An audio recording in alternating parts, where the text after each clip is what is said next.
بسم اللہ الرحمن الرحیم۔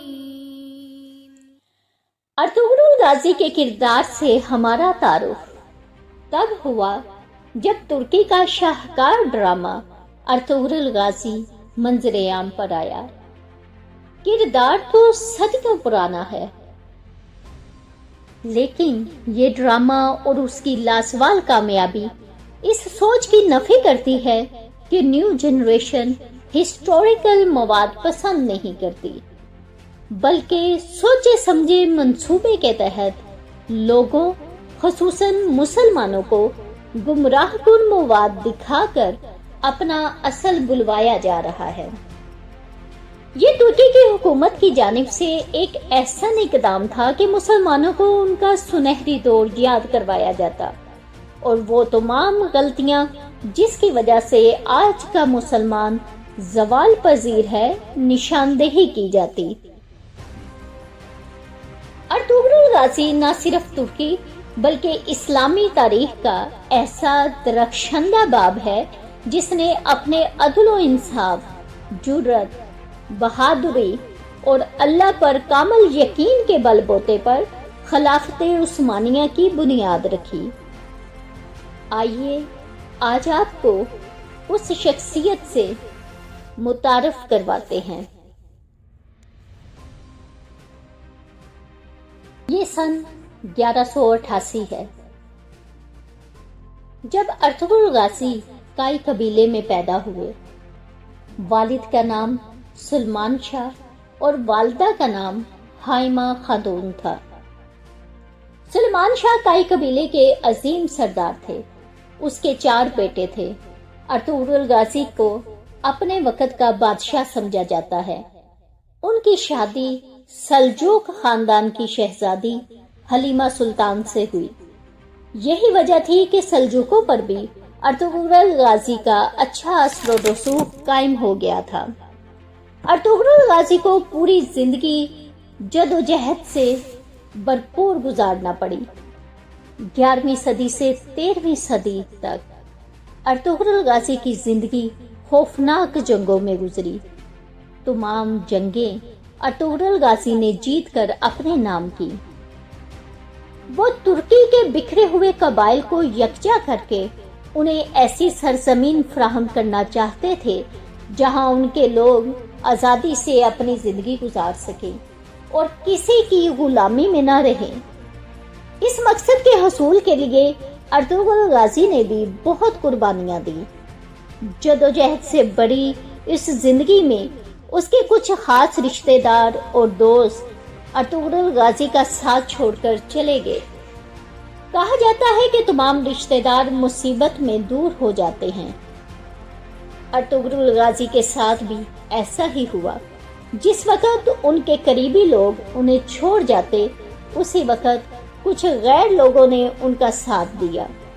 انہی لوگوں کے خصوصی تعاون سے ارطغرل غازی دنیا کی سب سے مضبوط اور بنیادی سلطنت کی بنیاد رکھنے میں کامیاب ہو گئے۔ یہ وہ زمانہ تھا جب سلجوقی حکومت اپنا دور عروج گزار چکی تھی۔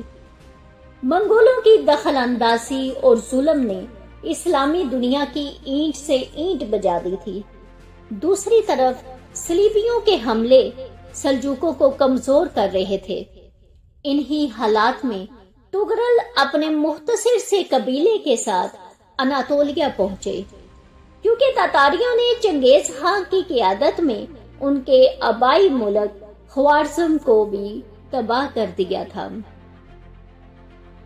کائی قبیلہ جب دریائے فرات کو عبور کر رہا تھا تو سلمان شاہ قبیلے کا سردار دریا میں ڈوب کر خالق حقیقی سے جا ملا۔ اس کے بعد سرداری کا تاج ارطغرل غازی کے سر پر سجا۔ انقرہ پہنچ کر اس قبیلے کا واسطہ 2 گروہوں سے پڑا۔ ایک طرف علاؤدین بادشاہ تھا اور دوسری طرف منگولوں کی فوج آپس میں برسرے پیکار تھی۔ تاتاریوں پہ ارطغرل غازی کو پہلے ہی غصہ تھا۔ وہ اس کا قبیلہ بڑی بہادری سے علاؤدین کے ساتھ مل کر منگولوں سے لڑا اور ان کو شکست دینے میں کامیاب ہو گیا۔ علاؤدین اس سب سے بڑا خوش ہوا۔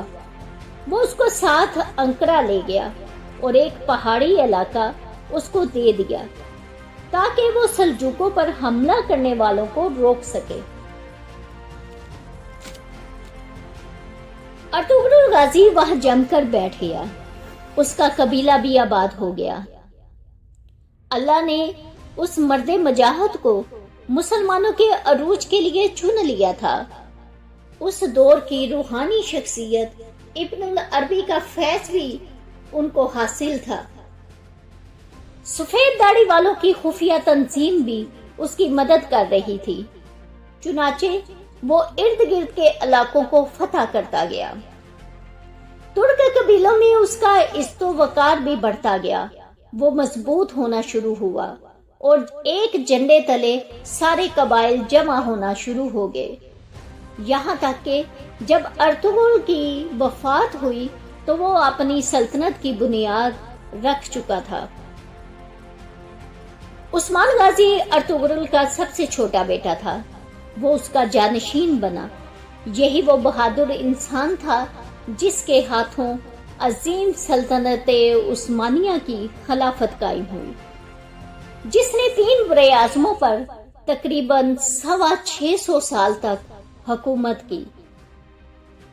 عثمان غازی اور اس کی زندگی کے کارنامے ایک الگ داستان ہے۔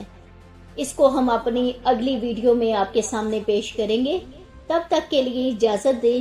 اللہ نگہبان۔